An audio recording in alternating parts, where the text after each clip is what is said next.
नमस्कार दोस्तों, आप सभी का एक बार फिर से हार्दिक स्वागत है आपके अपने इस यूट्यूब चैनल पे। दोस्तों आज हम लोग पढ़ेंगे रिनल सिस्टम। रिनल सिस्टम के जो भी इम्पोर्टेंट क्वेश्चंस है वो आज के इस सेशन में हम कंप्लीटली पढ़ने वाले हैं। जो लोग अभी एम्स नोसेट प्रिपरेशन कर रहे हैं, जो मेन की प्रिपरेशन कर रहे हैं, उनके लिए स्पेशली ये बेस्ट एमसीक्यू सेशन हमारी तरफ से आप सभी के लिए लाया जा रहा है। आपने अगर रेस्पिरेटरी सिस्टम का बेस्ट एमसीक्यू सेशन नहीं देखा है तो वो भी आप ज़रूर देख लेना। और आगे जो है जितने भी सिस्टम्स जो हमारे पास में बेस्ट एमसीक्यूज अवेलेबल है वो हम जल्द ही आप लोगों को प्रोवाइड करवा देंगे, क्योंकि एग्ज़ाम में ज़्यादा दिन आपके बचे नहीं और मैं भी यही चाहता हूँ कि फटाफट से आपको ये सारे के सारे क्वेश्चंस मिल जाए। हो सकता है यहाँ से जितने भी आपको ये क्वेश्चंस प्रोवाइड करवाए जा रहे हैं उसमें से 10 से 15 क्वेश्चन मिल जाए तो बहुत बड़ी हेल्प हो जाएगी आप सभी के लिए। तो चलिए स्टार्ट करते हैं बिना टाइम वेस्ट के। फटाफट से इस रिनल सिस्टम को हम कम्प्लीटली समझ लेते हैं। जो भी क्वेश्चन यहाँ पे पूछे गए उनको हम समझ लेते हैं। देखिए पहला सवाल बहुत ही अच्छा सवाल है। देखिए बिल्कुल सिंपल सा क्वेश्चन है। क्वेश्चन बिल्कुल सिंपल है। देखिए क्या पूछा गया, what is the difference between a male and female catheter. Male और फीमेल जो कैथेटर होता है उसके बीच में क्या डिफरेंस होता है। बिल्कुल सिंपल सा क्वेश्चन पूछा गया। पहला ऑप्शन है male and female catheter are different colour. Next male catheter are longer and female catheter than female catheter. Next male catheter are bigger than female catheter. Next female catheter are longer than male catheter. तो यहाँ पे बिल्कुल simple सा सवाल पूछा गया है और यहाँ पे सिंपल सा आपका जवाब जो होना चाहिए वो होना चाहिए आपका ऑप्शन बी। ऑप्शन बी आपका बिल्कुल सही जवाब है। दो कलर यानी कि अलग अलग कलर में होते हैं तो ऐसा बिल्कुल भी नहीं है, ठीक है। एंड मेल कैथेटर जो है ये बिगर नहीं होता है, ये होता है आपका लॉन्गर, यानी कि जो फीमेल कैथेटर होता है उससे बड़ा होता है आपका मेल कैथेटर। तो यहाँ पे आपका सही जवाब होगा ऑप्शन बी। बाकी जो तीन ऑप्शंस दे रखे हैं इनमें कोई किसी प्रकार से सही से डिफरेंस नहीं कर पा रहा है मेल एंड फीमेल कैथेटर को। तो यहाँ पे ऑप्शन बी आपका बिल्कुल सही जवाब है। देखिए रेशनल के अंदर इसको और समझते हैं। Aldous female catheter should be only used for females, यानी जो फीमेल कैथेटर होता है वो सिर्फ और सिर्फ फीमेल्स में यूज करते हैं। बट यहाँ पे देखना एक इंपॉर्टेंट चीज आ रही है, मेल कैथेटर में be used for female in certain circumstances. यहाँ से क्वेश्चन बन सकता है कि जो मेल कैथेटर है वो हम फीमेल्स में भी यूज कर सकते हैं। कब? कुछ ऐसे सर्कमस्टांस है, जो ऐसी कुछ कंडीशंस हो जिनके अंदर हमें मेल कैथेटर फीमेल्स में यूज करना पड़े तो यानी कि फीमेल्स में हम मेल कैथेटर यूज कर सकते हैं, लेकिन फीमेल कैथेटर सिर्फ और सिर्फ फीमेल्स में ही यूज कर सकते हैं, मेल में यूज नहीं कर सकते, ठीक है। चलिए अब वो कौन से ऐसे सर्कमस्टांस है, जैसी कौन से वो कंडीशंस है जिनके अंदर मेल कैथेटर हम फीमेल्स में यूज करते हैं। देखिए such as if a female has contracted limbs. देखिए कॉन्ट्रैक्टेड लिम्स है and has limited mobility, and साथ ही मोबिलिटी जो है वो लिमिटेड है। इफ व्हील चेयर बाउंडेड, और जो पेशेंट है वो व्हील चेयर बाउंडेड है। And if the patient is legs are large, यानी जो पेशेंट है फीमेल पेशेंट है उसके लेग्स जो है वो लार्ज हैं, तो ऐसे कंडीशंस में हम मेल कैथेटर जो है फीमेल्स में यूज कर सकते हैं। लेकिन ध्यान रखिएगा फीमेल कैथेटर कभी भी मेल पेशेंट्स में यूज नहीं कर सकते। आगे देखिए, using male catheter will allow for the tube to join the to the catheter bag and या फिर और for the valve to not be catch between the patient's legs which can cause pressure sore। यहाँ पे देखिए क्या बोला गया है कि जो मेल कैथेटर यूज करते हैं इसमें क्या होता है कि जो मेल कैथेटर है वो कैथेटर बैग से जुड़ा हुआ होता है, यानी कनेक्ट रहता है। देखिए वाल्व के साथ में ये जुड़ा हुआ है। Not be catch between the patients leg, अगर जो है पेशेंट लेग है उनके साथ में अगर आपने अटैच नहीं किया है, या फिर मान लीजिए आपने टाइटली अटैच कर दिया है, यानी कि टाइटली आपने जो है अटैच कर दिया है, तो उसकी वजह से प्रेशर सोर भी ये जो है डेवलप कर सकता है। तो जब मेल कैथेटर किसी भी पर्सन को यूज़ कर रहे हैं, या फीमेल हो चाहे मेल हो, अगर उसमें कैथेटर बैग लगा हुआ है यानी कि ये तो जुड़ा हुआ होगा साथ में, और इसको आपने केज किया हुआ है, ठीक है, पेशेंट के लेग्स के बीच में, यानी कैच नहीं किया है प्रॉपरली, तो उसकी वजह से प्रेशर सोर जो है वो पर्सन के अंदर डेवलप हो सकता है, ठीक है। नेक्स्ट क्वेश्चन देखिए, बहुत ही अच्छा सवाल है। हो सकता है ऐसा का ऐसा ही एज इट इज आपको मेन की एग्जाम में देखने को मिल जाए। देखिए, how long can a long time catheter stay in C2, यानी किसी पेशेंट को आपने लॉन्ग टाइम कैथेटर लगाया है तो आप कितने समय तक आप इस पेशेंट को ये कैथेटर लगा के रख सकते हैं।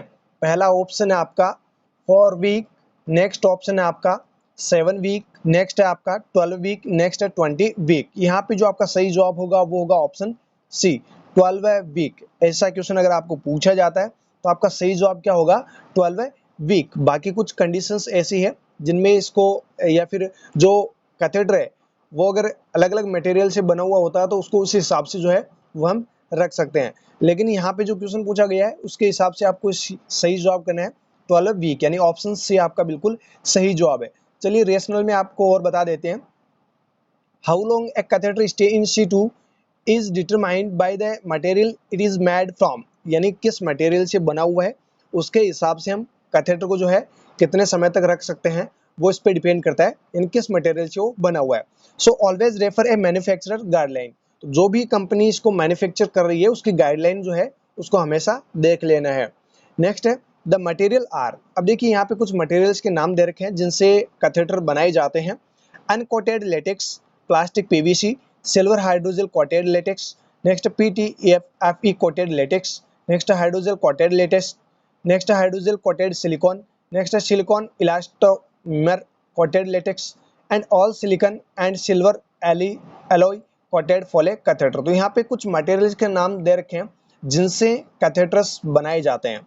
तो ये जो कैथेटर है कितने समय तक हम रख सकते हैं वो तो डिपेंड करेगा जो मैन्युफैक्चरर कंपनी है किस मटेरियल से उसको बनाती है, तो उसकी गाइडलाइन को आपको देखना ही देखना है। बाकी अगर ऐसा क्वेश्चन पूछा जाता है तो आपको 12 वीक जो है वो सही जवाब कर देना है। ठीक है, नेक्स्ट क्वेश्चन देखिए, ये भी अच्छा क्वेश्चन है, हो सकता है ऐसा कैसा आपको पूछ लिया जाए। What size of catheter bag may be used at night. बिल्कुल सिंपल सा आपको सवाल पूछा गया है कि जो कैथेटर बैग है वो कितने साइज का जो है एट नाइट में हम यूज लेते हैं। यहाँ पे कैथेटर बैग की बात हो रही है कि कितने साइज का कैथेटर बैग नाइट के टाइम यूज लेना है। तो आप सभी को पता ही है कि यूरिन जो है आउटपुट कितना क्या नॉर्मली होता है, और यहाँ पे पेशेंट को कैथेटर लगा रहे हैं यानी कि पेशेंट को कोई ना कोई दिक्कत भी हो रखी है, तो यानी कि यूरिन आउटपुट जो है पेशेंट के अंदर ऑलमोस्ट ज़्यादा ही रहेगा। तो नाइट के समय आप लगा रहे हैं तो कैथेटर बैग कितने क्या साइज का होना चाहिए। पहला ऑप्शन है 350 ml, next 500 ml, next 1 litre, next 2 litre. तो यहाँ पे जो आपका सही जवाब होगा वो होगा ऑप्शन डी 2 लीटर। 2 लीटर का कैथेटर बैग होना ही होना चाहिए। जब भी आप एट नाइट किसी पेशेंट को कैथेटर लगा के कैथेटर बैग यूज कर रहे हैं तो 2 लीटर का कैथेटर बैग होना ही चाहिए। बाकी जो है ये जो ड्रेनेज सिस्टम है, यानी ये जो कैथेटर के अंदर जो कैथेटर बैग के अंदर यूरिन आउटपुट होगा वो डिपेंड करेगा अलग अलग कंडीशंस पे। चलिए वो भी देख लेते हैं रेशनल के अंदर। तो देखिए यहाँ पे the selection of drainage system is determined by a reason of catheter has been placed and the manual dexterity, mobility, cognitive function, bladder capacity and bladder sensation of the patient। तो देखिए जो drainage system आपने लगाया patient के लिए वो किस reason से आपने लगाया है, कैथेटर किस पर्पज से आपने लगाया है उसके ऊपर डिपेंड करता है। साथ ही साथ ये जो कुछ कंडीशंस दे रखी है इनके ऊपर भी डिपेंड करता है। Manual dexterity, mobility, cognitive function, bladder capacity and bladder sensation of the patients. तो इसके ऊपर भी जो है जो बैग है आपका, जो कैथेटर बैग आप लगा रहे हैं पेशेंट पे, तो वो इनके ऊपर भी डिपेंड करेगा। तो यहाँ पे आपको जब ऐसा क्वेश्चन पूछा जाता है तो आपको 2 लीटर तो आंसर में करना ही करना है, बाकी इनके ऊपर ये डिपेंड होता है। नेक्स्ट है catheter drainage system include catheter wall, leg bags and night bags. जो कैथेटर ड्रेनेज सिस्टम है उसके अंदर क्या क्या आते हैं, आपके कैथेटर वॉल्व्स आते हैं, लेग बैग्स आता है एंड नाइट बैग्स आता है। तो यहाँ पे नाइट बैग के बारे में आपको पूछना चाह रहे हैं कि जो नाइट बैग आप या फिर सॉरी जो कैथेटर बैग है वो आप यूज कर रहे हैं नाइट टाइम में, तो कितने लीटर का आप यूज करेंगे या फिर कितनी कैपेसिटी का आप यूज करेंगे। तो आपको ऑप्शन डी जो है यानी 2 लीटर जो है वो आपको सही जवाब कर देना है। नेक्स्ट क्वेश्चन देखिएगा, नेक्स्ट क्वेश्चन देखिएगा, what is the most likely cause of acute urinary retention of urine. बिल्कुल सिंपल सा क्वेश्चन पूछा गया है कि एक्यूट यूरिनरी रिटेंशन अगर यूरिन का होता है तो उसका मोस्ट लाइकली कॉज जो है वो क्या होगा। पहला ऑप्शन है haematuria, next bladder outflow obstruction, next drinking alcohol, next kidney stone. तो यहाँ पे जो आपका सही जवाब होगा वो होगा option B bladder outflow obstruction. अगर ब्लैडर आउटफ्लो ऑब्स्ट्रक्शन होता है तो इसकी वजह से एक्यूट यूरिनरी रिटेंशन हो सकता है, किसका, यूरिन का। तो यहाँ पे देखते हैं दो कंडीशंस होती है, एक एक्यूट यूरिनरी रिटेंशन होता है, दूसरा क्रॉनिक यूरिनरी रिटेंशन होता है। तो देखते हैं पहले acute urinary retention. Acute urinary retention is usually painful and occurs over a short period of time 8 to 24 hours। जो acute urinary retention होगा वो मोस्टली पेनफुल होगा, यानी पेशेंट को अगर acute urinary retention हो रहा है तो पेशेंट को पेन होगा ही होगा, और acute हो रहा है यानी कंडीशन क्या है, acute है, तो ये बिल्कुल शॉर्ट टाइम के लिए होगी, यानी 8 से लेकर 24 घंटे तक हो सकती है। Next chronic retention. अगर क्रॉनिक यूरिनरी रिटेंशन होता है नॉर्मली ये पेनलेस होगा, अगर क्रॉनिक होगा तो पेशेंट को पेन का पता नहीं चलेगा, पेन बिल्कुल भी नहीं होगा। साथ ही साथ ये जो है लंबे समय तक या फिर लंबे पीरियड तक कंडीशन डेवलप रहेगी, यानी ये वीक्स में भी हो सकती है, मंथ्स में भी हो सकती है और ईयर्स में भी हो सकती है। कंडीशन है क्रॉनिक तो ये लंबे समय तक होगी, तो ये वीक्स में भी हो सकती है, मंथ्स में भी हो सकती है और ईयर में भी हो सकती है। तो यहाँ पे ये दोनों एक्यूट एंड क्रॉनिक में ये डिफरेंस होता है। चलिए नेक्स्ट क्वेश्चन देखते हैं, वेरी वेरी इंपॉर्टेंट क्वेश्चन है ये भी। देखिए क्वेश्चन में क्या पूछा गया, what is an urgent reason for catheterisation a patient. यानी किसी पेशेंट को आप कैथेटराइज कर रहे हैं तो इसका एक अर्जेंट रीजन है, यानी आप अर्जेंटली आप किसी पेशेंट को अगर कैथेटराइजेशन कर रहे हैं तो इसका कारण क्या है, रीजन आपको पूछा गया है, रीजन आपको बताना है। पहला ऑप्शन है एक्यूट यूरिनरी रिटेंशन, नेक्स्ट है यूटीआई यानी यूरिनरी ट्रैक्ट इन्फेक्शन, नेक्स्ट है इनकॉन्टिनेंस, नेक्स्ट है बिकॉज दे आस्क्ड। तो यहाँ पे जो आपका सही जवाब होगा वो होगा ऑप्शन ए। अभी अभी अपन ने बात की है, क्रॉनिक होगा तो वो तो वीक मंथ्स या फिर ईयरली होगा, यानी लंबे समय तक रहेगा। लेकिन एक्यूट कंडीशन अगर रहती है तो उसमें हम अर्जेंटली जो है पेशेंट को कैथेटराइज करते हैं। एक्यूट यूरिनरी रिटेंशन जो है वो आपका यहाँ पे सही जवाब हो जाएगा। चलिए रैशनल के अंदर और जानते हैं। Urgent catheterisation usually occurs because the patient is in pain and retention is resulting in renal impairment. यानी कि पेशेंट को एक्यूट यूरिनरी रिटेंशन अगर होता है तो अभी अभी मैंने आपको बताया कि इसके अंदर कंडीशन में क्या होगा, पेन होगा, और क्रॉनिक होगा तो ये पेन लेस होगी, यानी पेशेंट को पेन नहीं होगा। तो पेशेंट को रिनल इम्पेयरमेंट होने की वजह से पेन वगैरह हो रहे हैं, यानी रिटेंशन होने की वजह से पेन हो रहा है, तो अपने को अर्जेंट में इमरजेंसी में क्या करना पड़ेगा, कैथेटराइज करना पड़ेगा। तो एक्यूट यूरिनरी रिटेंशन आपका यहाँ पे सही जवाब हो जाएगा। चलिए अगला क्वेश्चन, ये भी इंपॉर्टेंट क्वेश्चन है।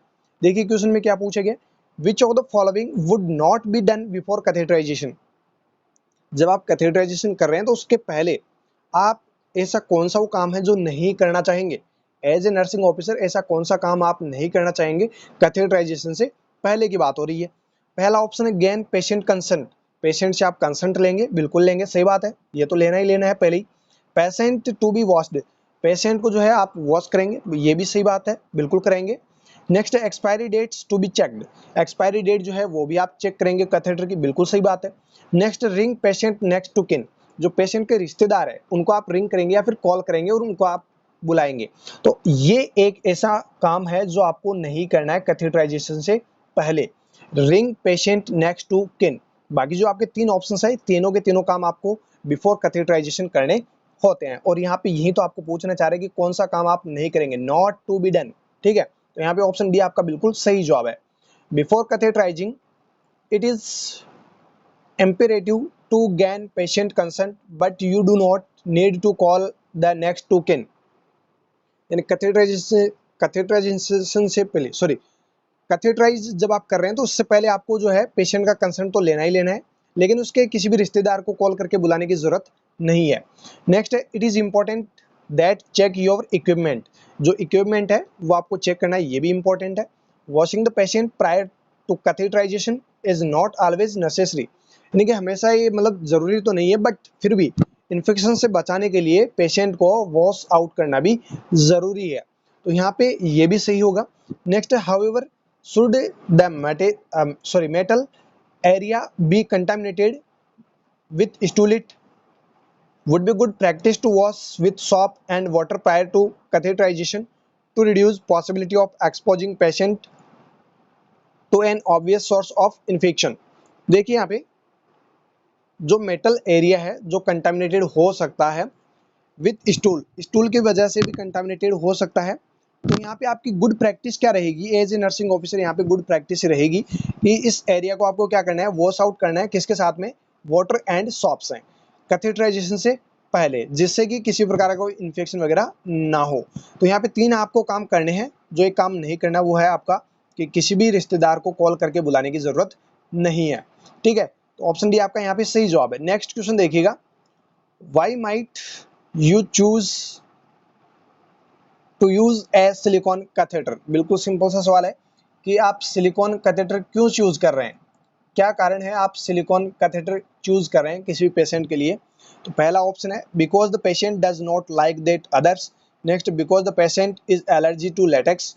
Next, because there are no other kinds of catheter at your disposal. Next, because it is cheaper. यहाँ पे आपका सही जवाब हो जाएगा option B, because the patient is allergic to latex. Patient को लेटेक्स से एलर्जी हो सकती है, ये आपको पता नहीं है, इसलिए आपको सिलिकॉन कैथेटर ही चूज करना है, क्योंकि जो पेशेंट है वो आपको बताएगा तभी तो आपको पता चल पाएगा। अदरवाइज मान लीजिए किसी पेशेंट को इमरजेंसी कंडीशन में लगाना है कैथेटर और आपको पता नहीं है कि इसको एलर्जी है या नहीं है, पेशेंट अनेबल है, पेशेंट बता भी नहीं पा रहा है, तो आप डायरेक्टली सिलिकॉन कैथेटर आप लगा सकते हैं। इससे कोई जो एलर्जी वगैरह है पेशेंट को नहीं होगी। तो यहाँ पे इसका रीज़न है सिलिकॉन कैथेटर को चूज़ करने का कि पेशेंट को जो है एलर्जी हो सकती है लेटेक्स से। चलिए रेशनल में और देख लेते हैं। As in allergy to latex can be catastrophic, it is important to determine from the patient before inserting a catheter if they have a pre-existing latex allergy. This will determine the choice of catheter. यानी कि किसी भी प्रकार से पहले कोई allergy वगैरह रही है या फिर हो सकता है कि आपको पता नहीं है, तो इस कंडीशन में आपको सिलिकॉन कैथेटर ही चूज करना है। पेशेंट को मान लीजिए पहले कोई लेटेक्स एलर्जी रही हो, तो ऐसे पेशेंट्स में भी हम जो है लेटेक्स वाले जो कैथेटर्स आते हैं वो यूज़ नहीं करते हैं। एंड जो चॉइस है कैथेटर की वो डिटरमाइन करती है कि पेशेंट को कोई किसी प्रकार की एलर्जी तो नहीं है, इसके ऊपर जो है कैथेटर की चॉइस डिपेंड करेगी। चलिए नेक्स्ट क्वेश्चन देखते हैं, ये भी इंपॉर्टेंट क्वेश्चन है, बहुत ही अच्छा सवाल है, हो सकता है ऐसा का ऐसे ही छप जाए। देखिए क्वेश्चन में क्या पूछा गया, under what circumstances would you use antibiotics prior to catheterisation. किसी भी पेशेंट को आप कैथेटराइज जब आप करते हैं उससे पहले एंटीबायोटिक यूज करते हैं, तो ऐसा कौन सी कंडीशन है या ऐसा कौन से सर्कमस्टांसेस है जिन कंडीशन में अपने को एंटीबायोटिक यूज करनी होती है कैथेटराइजेशन से पहले। पहला ऑप्शन देखिए, if the patient has had a catheter in situ for a week. Next है, if the patient does not have UTI यानी urinary tract infection. Next, if patient has an artificial heart valve. Next है, if a patient request them, patient ने request की है तब आप antibiotic use करें, तो ऐसा बिल्कुल नहीं है।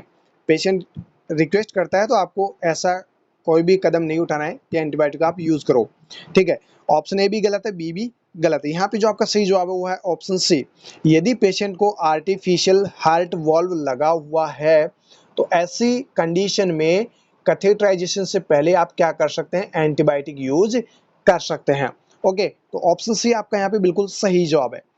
Antibiotics should be used with as complete information as possible as to avoid resistance, यानी कि जो रेसिस्टेंस है उसको अवॉइड करने के लिए एंटीबायोटिक जो है वो यूज़ की जाती है, लेकिन किस कंडीशन में करेंगे, अगर पेशेंट को heart valve artificial heart valve लगा हुआ है उसमें कैथेटराइजेशन से पहले एंटीबायोटिक यूज़ करनी है। नेक्स्ट क्वेश्चन, ये भी अच्छा क्वेश्चन है, देखिए क्या पूछा गया, under which circumstances would you not use A catheter valve. देखिए ऐसी कौन सी वो कंडीशन है जिसके अंदर आप कैथेटर वाल्व यूज नहीं करेंगे। पहला ऑप्शन है, if the patient is post operative, patient जो है पोस्ट ऑपरेटिव है। नेक्स्ट है, if the patient choose it, patient ने चूज किया है। नेक्स्ट है, if the patient has bladder sensation. Next है, if urine does not need to be measured. तो यहाँ पे जो आपका सही जवाब होगा वो होगा option A, if patient is post operative, patient post operative है तो इस कंडीशन में आपको कैथेटर वाल्व यूज नहीं करना है। ओके, तो ऑप्शन ए आपका बिल्कुल सही जवाब है। रेशनल के अंदर और जानते हैं, drainage choice is important as a wrong choice. Drainage choice जो है वो इम्पोर्टेंट है बट रॉन्ग चॉइस जो है उससे इम्पेयरमेंट हो सकता है। देखिए, may result in the impairment of the patient renal function, अगर आप रॉन्ग चॉइस कर लेते हैं तो उसकी वजह से पेशेंट के रिनल फंक्शंस भी इम्पेयर हो सकते हैं। तो यहाँ पे आपको क्या करना है, पेशेंट अगर पोस्ट ऑपरेटिव है तो उसमें हार्ट वॉल्व यूज नहीं करने हैं। देखिए, choosing a catheter valve, sorry catheter valve जो है वो आपको चूज नहीं करने हैं। Choosing a catheter valve can improve a patients independence and mobility under the right circumstances। अगर कुछ ऐसे सर्कमस्टांसेस है या फिर पेशेंट जो इंडिपेंडेंस है, ठीक है, मोबाइल है, तो ऐसे कंडीशन में जो है पेशेंट चूज कर सकता है क्या, कैथेटर वॉल्व। बाकी पेशेंट खुद जो है वो चूज नहीं कर सकता है। तो यहाँ पे ऑप्शन बी तो गलत रहेगा, जो ऑप्शन ए है वो आपका बिल्कुल सही जवाब है कि अगर आप हार्ट वॉल्व यूज करते हैं पोस्ट ऑपरेटिव पेशेंट में तो उसमें जो है रीनल इम्पेयरमेंट होने के रिस्क हो सकते हैं। तो यहाँ पे आपका सही जवाब रहेगा जो कैथेटर वॉल्व है वो आपको यूज नहीं करने हैं पोस्ट ऑपरेटिव पेशेंट के अंदर। नेक्स्ट क्वेश्चन देखिएगा, what should be done after catheterisation is carried out. देखिए यहाँ पे बिल्कुल सिंपल सा सवाल पूछा गया है कि एक पेशेंट है जिसको कैथेटराइजेशन किया हुआ है और कैथेटराइज्ड पेशेंट को आप जो है केयर दे रहे हैं। तो यहाँ पे क्या पूछा गया है, what should be done after, catheterisation के बाद आप क्या करेंगे। पहला ऑप्शन है the patient should be thanked, patient को आप थैंक्स बोलेंगे। नेक्स्ट है the patient should be advised when to drink, patient को आप एडवाइस देंगे कि आप ड्रिंक कर सकते हैं। नेक्स्ट है document catheterisation in the patient's notes, जो भी पेशेंट के आप नोट्स या फिर जो पेशेंट की डिटेल्स जहाँ पे आप डाल रहे हैं लिख रहे हैं वहाँ पे आप डॉक्यूमेंट करेंगे कैथेटराइजेशन को। नेक्स्ट लास्ट ऑप्शन देखिए, the patient should B washed, या फिर पेशेंट को जो है वॉश करेंगे। देखिए यहाँ पे आपका सही जवाब होगा ऑप्शन सी, ऑप्शन सी आपका बिल्कुल सही जवाब है। कैथेटराइजेशन करने के बाद आपका काम जो होता है वो होता है डॉक्यूमेंट करने का। तो पेशेंट के जो भी नोट्स जहाँ पे आप लिख रहे हैं, जहाँ पे मेडिकेशंस लिख रहे हैं, वाइटल साइंस लिख रहे हैं, ऑल ओवर हिस्ट्री लिख रहे हैं, उसके अंदर आपको कैथेटराइजेशन को डॉक्यूमेंट करना है। तो ये काम आपका एज नर्सिंग ऑफिसर यहाँ पे रहेगा। चलिए रेशनल के अंदर जान लीजिए, it is necessary to document clearly why the catheter has been placed and makes of the catheter and the amount of water placed in balloon and the size of catheter, residual urine obtained and any difficulty in placing catheter। तो देखिए यहाँ पे मतलब जब आप catheterise करते हैं तो उस दौरान जो भी आपको कंडीशंस या फिर जो भी आपको डॉक्यूमेंट हुआ है वो सारी की सारी चीज़ें आपको क्लियरली जो है डॉक्यूमेंट करनी है। जब आपने कैथेटर जो है प्लेस किया है उस दौरान आपको कोई भी डिफिकल्टी मिली है या फिर कुछ जो भी आपने काम किया है उस दौरान वो सारी की सारी चीज़ें आपको क्या करनी है, डॉक्यूमेंट करनी है।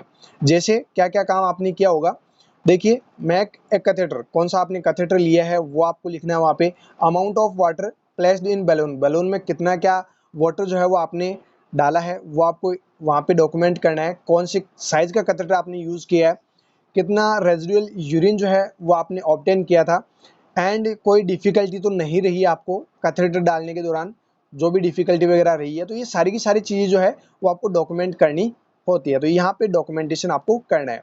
नेक्स्ट क्वेश्चन देखिएगा, वेरी वेरी इंपॉर्टेंट क्वेश्चन है।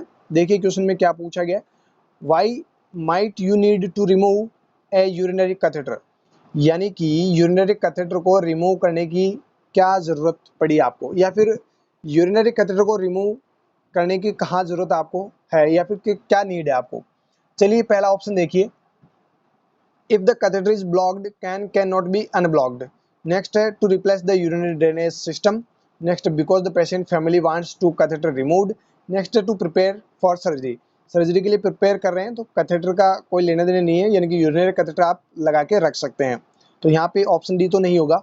पेशेंट की फैमिली ने कहा है कि यूरिनरी कैथेटर हटा दीजिए तो आपने हटा दिया, तो ऐसा काम भी नहीं करना है भाई। डॉक्टर भी है वहाँ पे, उनसे भी आप कंसल्ट कीजिए, डॉक्टर के पास उनको भेजिए अगर वो हटवाना चाहते हैं।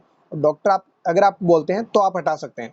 ऐसा काम नहीं करना है कि पेशेंट के फैमिली वालों ने कहा और आपने हटा दिया, फिर पेशेंट ने कहा और आपने हटा दिया। यूरिनरी ड्रेनेज सिस्टम रिप्लेस करने के लिए तो ऐसा काम भी नहीं, यानी कि जब आप यूरिनरी कैथेटर को हटा रहे हैं, रिमूव कर रहे हैं, तो इन 3 कंडीशंस में आपको ज़रूरत नहीं होती है। एक ऐसी कंडीशन है जिसमें आपको ज़रूरत पड़ती है, यानी कि अगर कैथेटर ब्लॉक हो गया है और वो अनब्लॉक नहीं हो पा रहा है तो ऐसी कंडीशन में यूरिनरी कैथेटर को रिमूव करने की ज़रूरत पड़ेगी ही पड़ेगी। तो ऑप्शन ए आपका बिल्कुल सही जवाब है।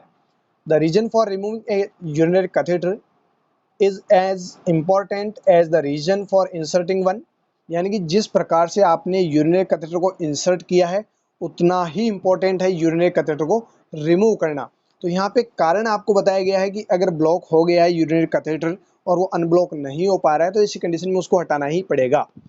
And post removal instruction should be decided and discussed with the patient before removal, यानी कि जो आपने इंस्ट्रक्शंस दिए हैं पोस्ट रिमूवल जो इंस्ट्रक्शंस है वो आपको पहले ही डिस्कस कर लेने हैं। और पहले जब आप निकाल रहे हैं उस यूरिनरी कैथेटर को, जब हटा रहे हैं उससे पहले भी आपको जो भी इंस्ट्रक्शंस पेशेंट को देने हैं वो सारी चीज़ें पहले ही क्लियर पेशेंट के साथ में कर लेनी है। If you have made several attempts to unblock the catheter, you should try to analyze and problem solve why it is not coming out before you attempting to remove it, as medical assistance may be required। देखिए आपने बहुत बार कोशिश कर ली है catheter को remove करने की, लेकिन काफ़ी अटेम्प्ट्स करने के बाद भी आप उस कैथेटर को रिमूव नहीं कर पा रहे हैं। तो ऐसे कंडीशन में आपको क्या करना है, मेडिकल जो असिस्टेंस है उसकी आपको ज़रूरत पड़ेगी इस कैथेटर को रिमूव करने के लिए। तो आपको मेडिकल असिस्टेंस को जो है उसकी हेल्प आपको लेनी है। ठीक है, नेक्स्ट क्वेश्चन देखिए, what should you do if the patient starts to bleed after their catheter is removed. अब देखिए बहुत ही अच्छा सवाल है ये भी। ऐसे क्वेश्चन आपने शायद पहले नहीं देखे होंगे, लेकिन आज देख लेना और इनको अच्छे से याद भी कर लेना, क्योंकि ये वेरी वेरी इंपॉर्टेंट है। इस बार नोटशीट मेन में आपको देखने को मिल सकते हैं, और जो आगे नेक्स्ट आपका नोटशीट होने वाला है उसमें भी आपको ये क्वेश्चंस देखने को मिल सकते हैं। देखिए यहाँ पे क्वेश्चन में क्या पूछा गया है। हो सकता है क्वेश्चन की लैंग्वेज जो है वो थोड़ी सी चेंज करके आपको दे दी जाए, लेकिन क्वेश्चंस वही होंगे जो आपको अभी बताए जा रहे हैं। देखिए क्वेश्चन में क्या पूछा गया है कि जब आपने कैथेटर को रिमूव किया, अभी अपन ने बात की कि जो कैथेटर है वो ब्लॉक हो गया है, वो अनब्लॉक नहीं हो पा रहा है, तो उस कंडीशन में हम कैथेटर को रिमूव करेंगे। तो अब देखिए कैथेटर को आपने रिमूव किया है, और रिमूव करने के बाद पेशेंट में जो ब्लीडिंग है वो स्टार्ट हो चुकी है। अब बताइए एज ए नर्सिंग ऑफिसर यहाँ पे आप क्या करेंगे, what should you do as a nursing officer, यहाँ पे आप क्या करेंगे ऐसी कंडीशन हो जाए तो। पहला ऑप्शन है wash out the bladder and discharge the patient, blood को वॉश आउट करेंगे और पेशेंट को डिस्चार्ज कर देंगे। Next keep the patient under observation until the bleeding is resolve, या पेशेंट को आप ऑब्जर्व करते रहेंगे जब तक कि ब्लीडिंग जो है वो रिसॉल्व ना हो जाए। Next attempt to stop the bleeding, आप ऐसे कुछ कदम उठाएंगे जिससे कि ब्लीडिंग स्टॉप हो जाए। नेक्स्ट है give the patient fluid to drink and discharge them, patient को आप फ्लूइड जो है वो आप एडमिनिस्टर करेंगे देंगे और उसके बाद डिस्चार्ज कर देंगे। तो देखिए ऐसा काम आपको नहीं करना है, ना ही आपको कोई एक्सटर्नल मेथड यूज़ करके ब्लीडिंग को स्टॉप करना है, ना ही आपको ब्लीडर को वॉश आउट करके पेशेंट को डिस्चार्ज करना है। यहाँ पे जो आप एज ए नर्सिंग ऑफिसर काम करेंगे वो करेंगे आप ऑप्शन बी वाला, यानी पेशेंट को ऑब्जर्व करना है जब तक कि पेशेंट की जो ब्लीडिंग हो रही है वो रिसॉल्व ना हो जाए, तब तक पेशेंट को आपको क्या करना है, ऑब्जर्व करते रहना है। ओके, तो ऑप्शन बी जो है वो आपका बिल्कुल सही जवाब है। ऐसे जब क्वेश्चंस दिए जाते हैं तो आप ऑप्शन सी के साथ में जाते हैं, कोई डी के साथ में जाएगा, कोई बी के साथ में जाएगा, तो ऐसा नहीं करना है। आप कॉन्फिडेंटली है, अगर आपको 100% ऐसा लगता है कि ये क्वेश्चन मेरा सही होगा और मेरे को आता है, तो ही आप क्वेश्चन को अटेंड कीजिए। अदरवाइज नेगेटिव मार्किंग आपने देख ली होगी, नॉर्थ साइड प्री का जिन्होंने एग्जाम दिया उन्होंने देख लिया होगा कितने क्वेश्चंस आप लोगों के गलत हुए होंगे, है ना। तो नेगेटिव मार्किंग जो है उससे बचने के लिए 100% अगर कोई भी क्वेश्चन आ रहा है उसको आप पहले अटेंड कीजिए। और अभी तो सिस्टम भी चेंज हो चुका है नॉर्थ साइड का, तो जितने क्वेश्चन आ रहे हैं 20 में से अगर आपको 10 क्वेश्चन आ रहे हैं तो 10 ही अटेंड कीजिए। अगला जो सेशन आपका खुलेगा, यानी जब अलग अलग जो डिवाइडेशन कर रखे हैं ABCD, तो उनमें जो बी है उसमें मान लीजिए 20 में से आपको 16 आ रहे थे तो 16 आप कर दीजिए। अगले वाले में आपको मान लीजिए 8 ही आ रहे हैं तो 8 कीजिए, कोई ज़रूरी नहीं है कि आप 20 में से 20 ही करें, 17 करें, 18 करें। ठीक है, तो जितने आते हैं और जितना 100% आपको आता है वहीं आप कीजिए। नेगेटिव मार्किंग जो है वो बहुत ज़्यादा लॉस आपका करके जाती है। चलिए यहाँ पे जो आपका सही जवाब क्या हो जाएगा, ऑप्शन बी। रेशनल में और जान लेते हैं इसको।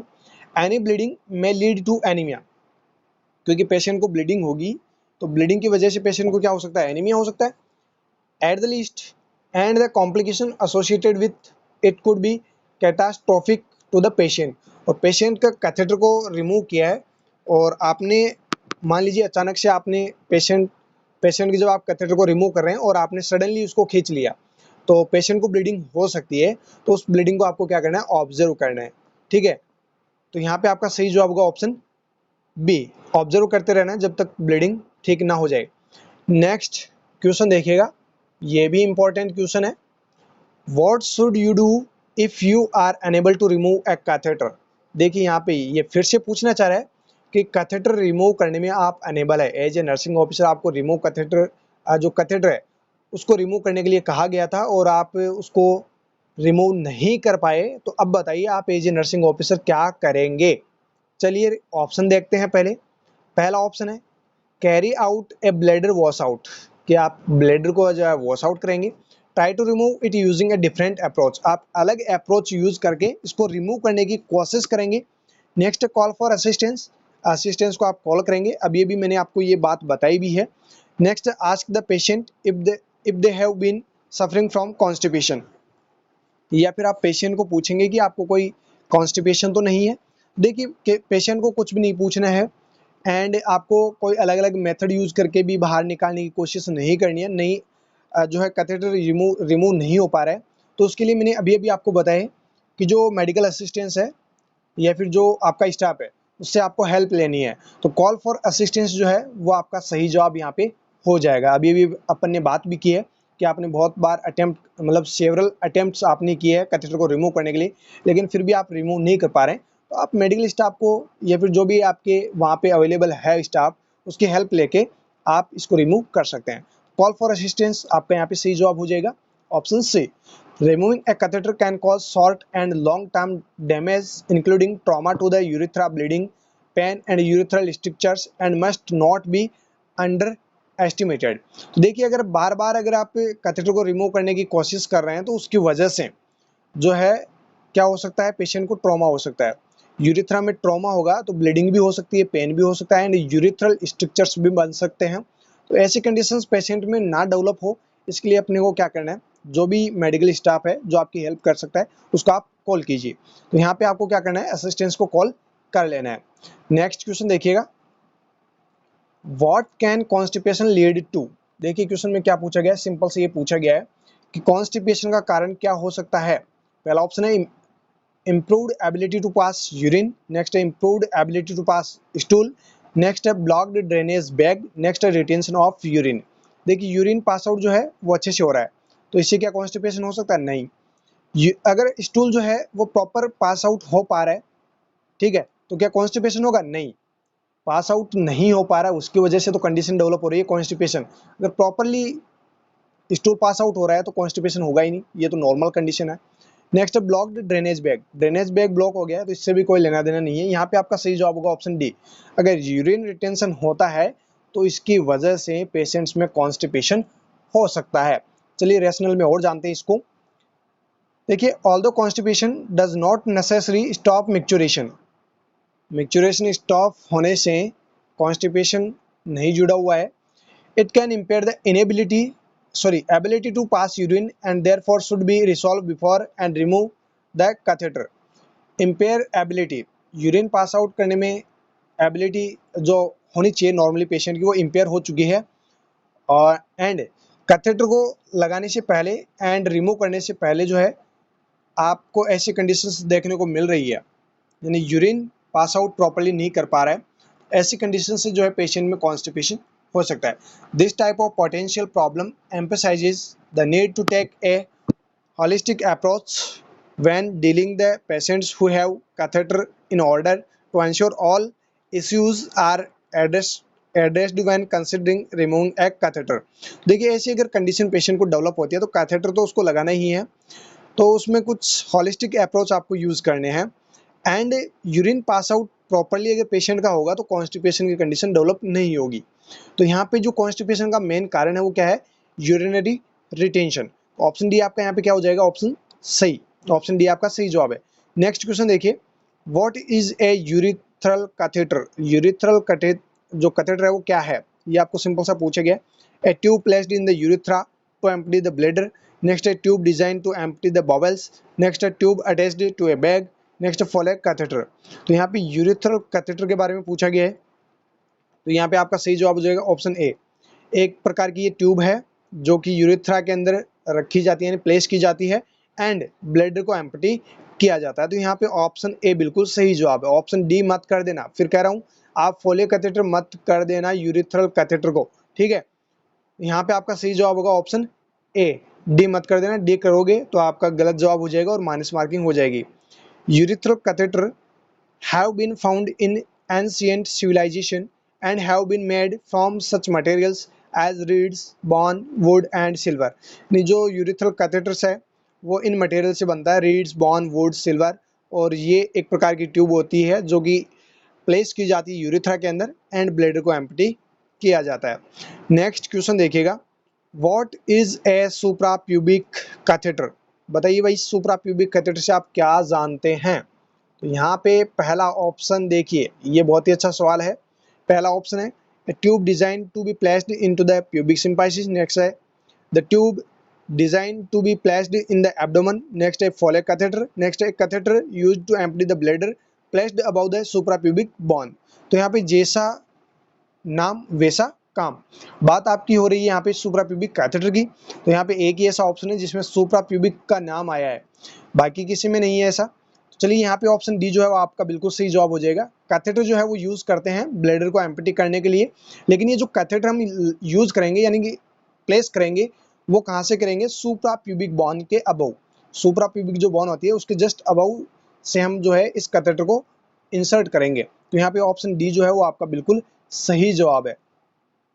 चलिए रेशनल में वही चीज है कि सुप्राप्यूबिक बोन से या सुप्राप्यूबिक बोन के जस्ट ऊपर साइड से जो है इसको इंसर्ट किया जाता है।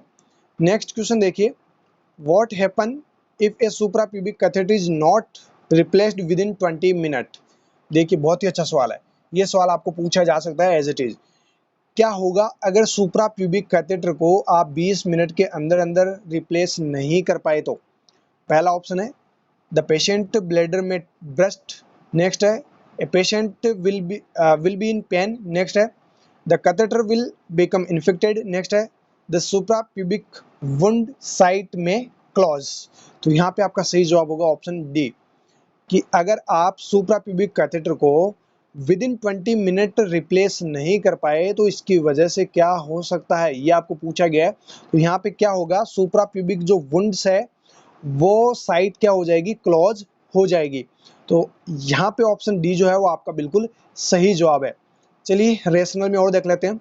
ए suprapubic wound is a easy exit for urine and entry of bacteria, so the likelihood for infection is high if the site is left exposed। अगर साइट को आप खुला रखते हैं तो उसकी वजह से बैक्टीरियाज की ग्रोथ भी हो सकती है और बैक्टीरियाज एंटर भी हो सकते हैं, तो पेशेंट को इन्फेक्शन होने के भी रिस्क रहेंगे। This must be taken into consideration when changing for suprapubic catheter. जब भी आप सुप्राप्यूबिक कैथेटर चेंज करें तो उस दौरान ये एक्शन आपको लेना ही लेना है, यानी कि ये आपको पर्टिकुलर ध्यान रखना ही रखना है कि आपको जो एग्जिट साइट है उसको ज़्यादा देर तक खुला नहीं रखना है, अदरवाइज पेशेंट के अंदर बैक्टीरिया जो है वो एंटर हो जाएंगे और पेशेंट में इन्फेक्शंस कॉज कर देंगे। बाकी यहाँ पे जो सवाल पूछा गया है इसका जवाब होगा option D, suprapubic wound site जो है वो क्लोज हो जाएगी अगर आप विद इन 20 मिनट रिप्लेस नहीं कर पाए तो। ठीक है, नेक्स्ट क्वेश्चन देखिए, what may make it difficult to remove a catheter. देखिए यहाँ पे क्या पूछा गया कि जो कैथेटर है उसको रिमूव करने में कौन सी डिफिकल्टी का आपको सामना करना पड़ सकता है। पहला ऑप्शन है stone in A kidney, kidney में स्टोन बना हुआ है। नेक्स्ट द पेशेंट, तो ये तो ऐसा कोई रीजन है ही नहीं। नेक्स्ट देखिए encrustation at the tip of catheter. Next है ए डिफ्लेटेड बैलून। देखिए डिफ्लेट हो रखा है, एक तो फ्लेटेड का मतलब है कि बैलून के अंदर आपने जो वाटर वगैरह है, स्टेरल वाटर वगैरह आपने इंसर्ट किया हुआ है। यहाँ पे तो डिफ्लेट हो रखा है, तो यहाँ पे कोई दिक्कत नहीं होगी कैथेटर को रिमूव करने में, और पेशेंट में आप रिमूव कर रहे हैं तो भी कोई दिक्कत नहीं होगी। स्टोन बनी हुई किडनी के अंदर तो भी कोई दिक्कत नहीं होगी।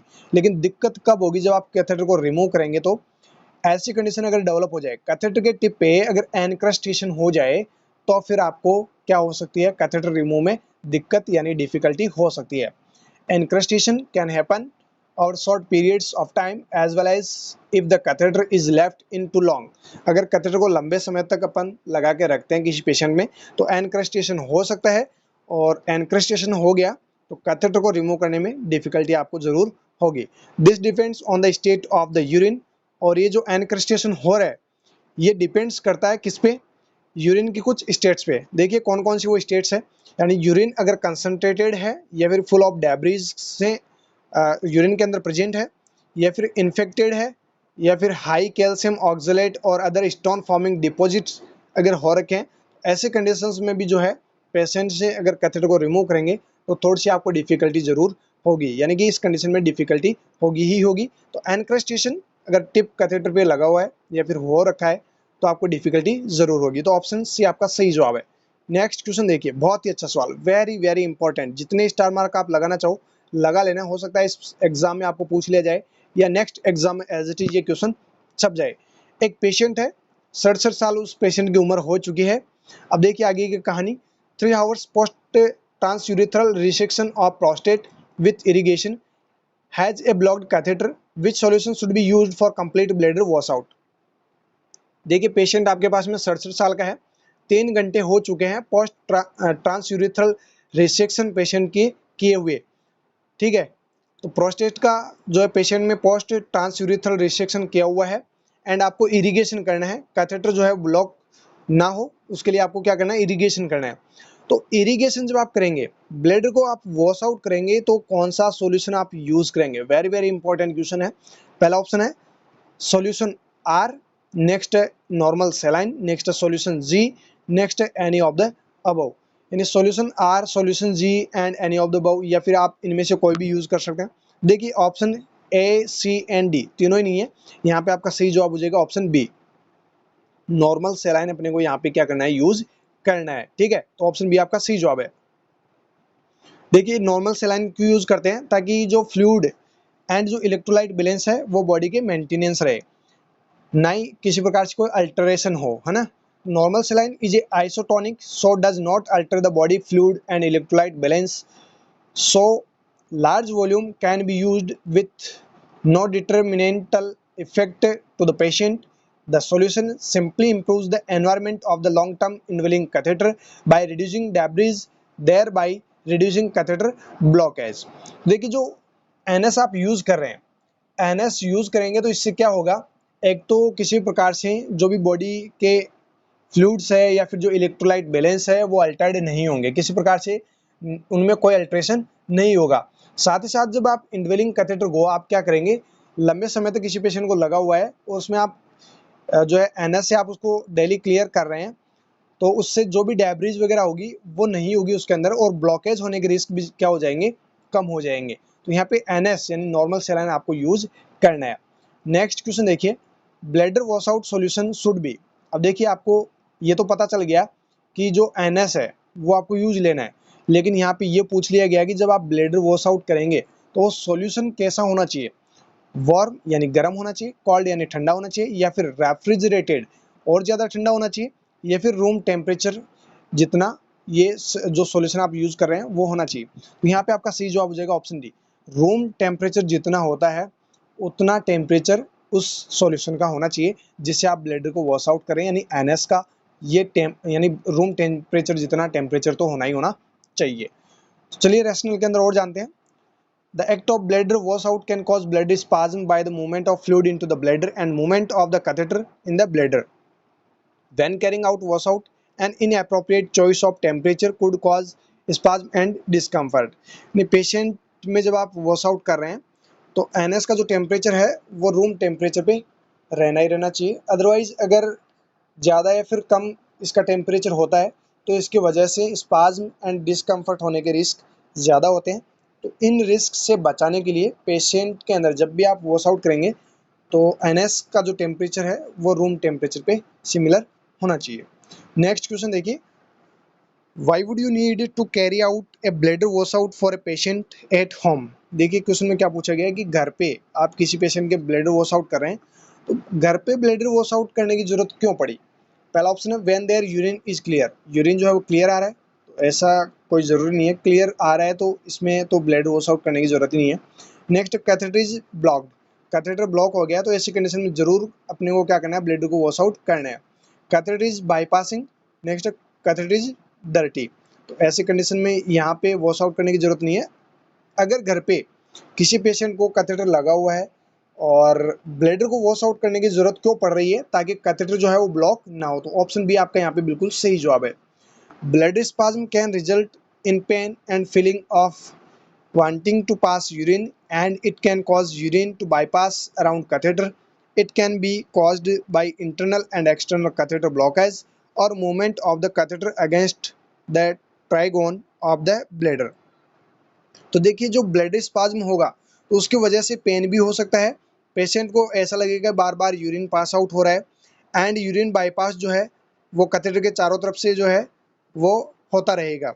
तो ऐसी कंडीशन से बचने के लिए जो ब्लैडर आप वॉश आउट कर रहे हैं वो क्यों कर रहे हैं घर पे, ताकि कि जो ब्लैडर जो है सॉरी जो कैथेटर है वो ब्लॉक ना हो। ठीक है, तो ऑप्शन बी आपका यहाँ पे बिल्कुल सही जवाब है। नेक्स्ट क्वेश्चन देखिए, बहुत ही अच्छा सवाल है। देखिए क्या पूछा गया, blood clots are responsible for the repeatedly blocking a catheter, what should you do. देखिए आप एज ए नर्सिंग ऑफिसर ऐसे पेशेंट की आप केयर कर रहे हैं जिसके कैथेटर लगा हुआ है। अब देखिए ब्लड क्लॉट्स जो है वो बार बार क्या कर रहे हैं, कैथेटर को ब्लॉक कर रहे हैं।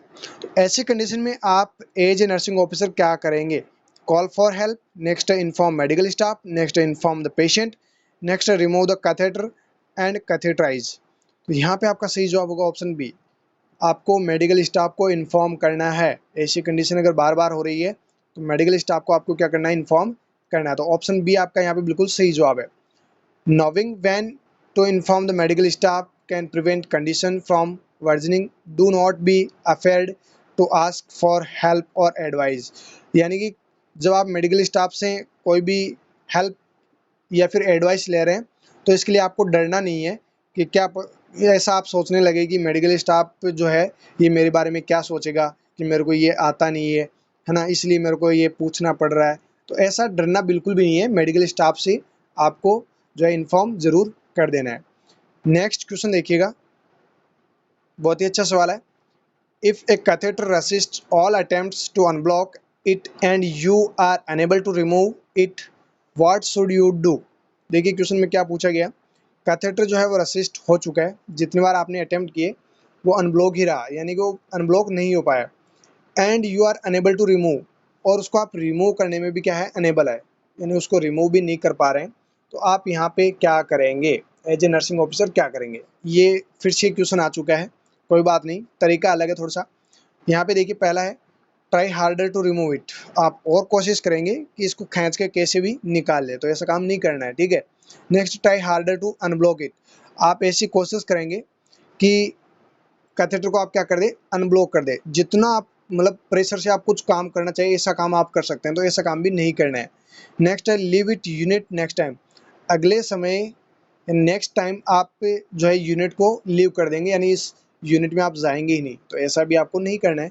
यहाँ पे जो आपका सही जवाब होगा वो होगा ऑप्शन डी, असिस्टेंस को कॉल करना है या फिर जो मेडिकल प्रैक्टिशनर है उसको आपको कॉल कर लेना है, इन्फॉर्म कर देना है। तो ऑप्शन डी आपका यहाँ पे सही जवाब हो जाएगा।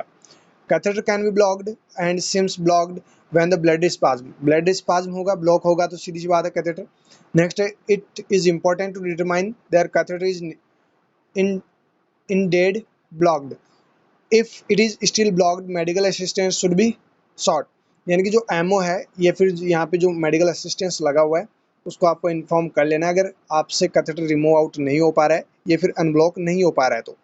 नेक्स्ट क्वेश्चन देखिए, योर पेशेंट हैज़ डायबिटीज़, देखिए आपका जो पेशेंट है उसको डायबिटीज़ हो रखी है, वाई इज दिस इम्पोर्टेंट, यहाँ पे क्या इंपॉर्टेंट रहेगा। पेशेंट वही है, कैथेटर लगा हुआ है, पेशेंट को डायबिटीज हो रखी है, तो यहाँ पे क्या इंपॉर्टेंट रहेगा।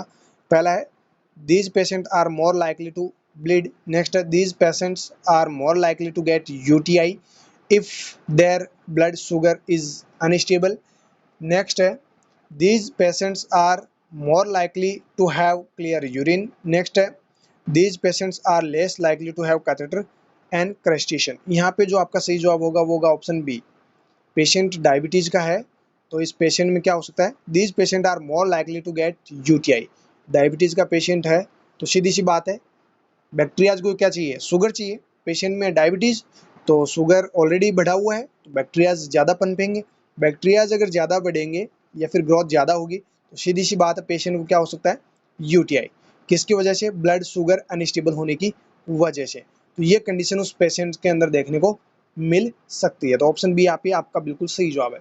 It is important for diabetic to maintain a stable blood sugar as too much sugar in the urine is an ideal medium for bacteria and the consequences of infection can be devastating।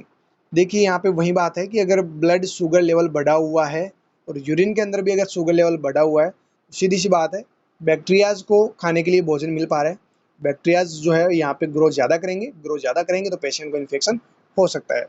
Next question देखिए, what is the risk if water is used for bladder wash out in secondary care. देखिए आप secondary care कर रहे हैं और उस दौरान NS की बजाय आपने ब्लैडर वॉश आउट कर दिया, किससे? वाटर से, पानी से आपने वॉश आउट कर दिया। तो बताइए क्या रिस्क इस पेशेंट के अंदर डेवलप हो सकता है। पहला ऑप्शन है फ्लूइड में bypass when wash out it is carried out. Next, bladder washout may be unsuccessful. Next है using water may cause electrolyte imbalance. Next है the medical staff may be unhappy. तो यहाँ पे देखिए जो आपका सी ऑप्शन है वो बिल्कुल सही जवाब है। मैंने अभी अभी आपको बताया है कि एनएस क्यों यूज़ कर रहे हैं, ताकि जो बॉडी के अंदर फ्लूइड है एंड इलेक्ट्रोलाइट इम्बेलेंस है वो अल्टर्ड ना हो, इसलिए अपन क्या कर रहे हैं, एनएस यूज़ कर रहे हैं वॉश आउट करने के लिए। अब यहाँ पे ब्लैडर वॉश आउट आपने कर दिया वाटर से, पानी से, क्या रिस्क रहेंगे पेशेंट में? पेशेंट में रिस्क रहेंगे जो इलेक्ट्रोलाइट इम्बेलेंस है वो पेशेंट के अंदर डेवलप हो सकते हैं, किसकी वजह से? वाटर की वजह से। तो ऑप्शन सी आपका बिल्कुल सही जवाब है। Water intended for bladder washout can be absorbed by the body causing electrolyte imbalance. Transurethral syndrome can be difficult to detect, but its consequences can be serious if goes undetected. It is important to accurately measure and monitor the volume of saline input and output for bladder washout in order to easily detect a systemic absorption. जब भी आप wash out करते हैं सेलाइन से तो IO यानी input and output वो आपको क्लोजली पेशेंट के अंदर मॉनिटर ज़रूर कर लेना है। और अगर आप वाटर से क्लीन करेंगे या फिर वॉश आउट करेंगे तो इससे इलेक्ट्रोलाइट इम्बेलेंस होने के रिस्क रहेंगे। तो ऑप्शन सी आप पे आपका बिल्कुल सही जवाब है। नेक्स्ट क्वेश्चन देखिए, नेक्स्ट नेक्स्ट क्वेश्चन आपका बिल्कुल सिंपल सा क्वेश्चन है, describe A button hole puncture is it. आपको पता ही नहीं होगा कि बटन होल पंक्चर होता क्या है, वहीं आपको पूछ लिया जाता है। जो आपको नहीं पता होता है वहीं एग्जाम में पूछ लिया जाता है। तो देखिए यहाँ पे बटन होल पंक्चर से आप क्या समझते हैं, ये आपको पूछा गया है। पहला ऑप्शन है systemic use for entire length of the vessels. Next है the development of one and two side are use regularly. Next है the repeated puncture of exactly at the same site is dialysis. Next है to repeated use of more than two sides. यहाँ पे आपका सही जवाब हो जाएगा option C.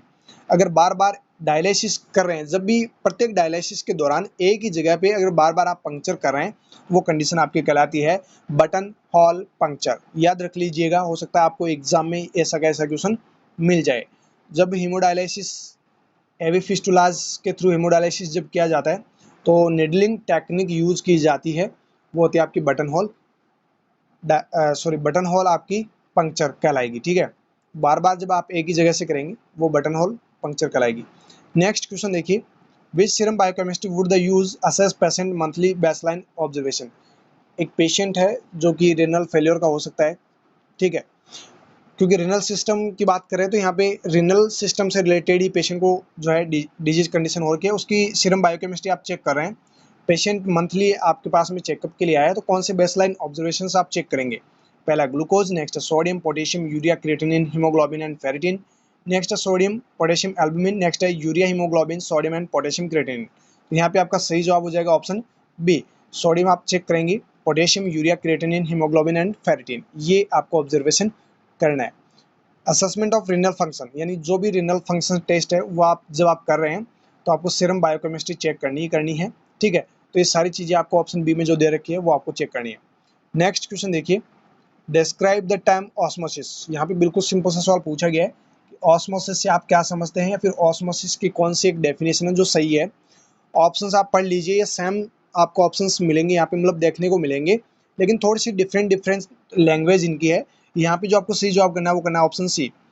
It is the movement from a solution of low concentration into a solution with a high concentration, यानी low concentration से हाई कंसंट्रेशन की तरफ अगर सॉल्यूशन का मूवमेंट हो रहा है वो कंडीशन कहलाती है आपकी ऑस्मोसिस। नेक्स्ट डिफ्यूजन की डेफिनेशन है।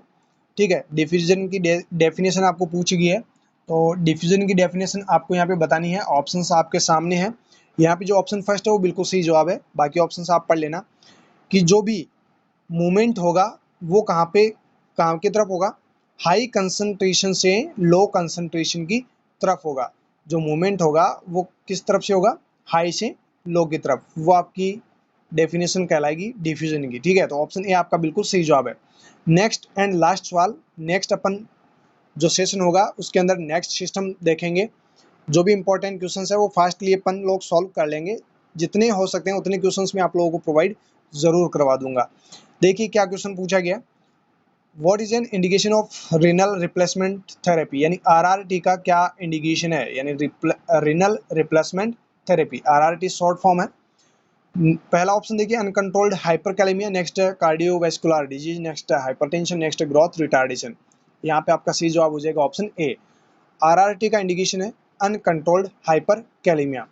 RRT is used when the kidney fail to function, यानी जो किडनी के नॉर्मली जो फंक्शंस होते हैं उनको अगर परफॉर्म करने में फेल हो जाए तो आरआरटी अपन यूज करते हैं। RRT is required to restore electrolyte and fluid balance, जो भी इलेक्ट्रोलाइट्स है एंड फ्लूइड बैलेंस है उसको रिस्टोर करने के लिए भी आरआरटी यूज की जाती है, यानी रेनल रिप्लेसमेंट थेरेपी यूज की जाती है। तो दोस्तों ये था अपना रेनल सिस्टम के जो भी बेस्ट एमसीक्यूज है उसका सेशन।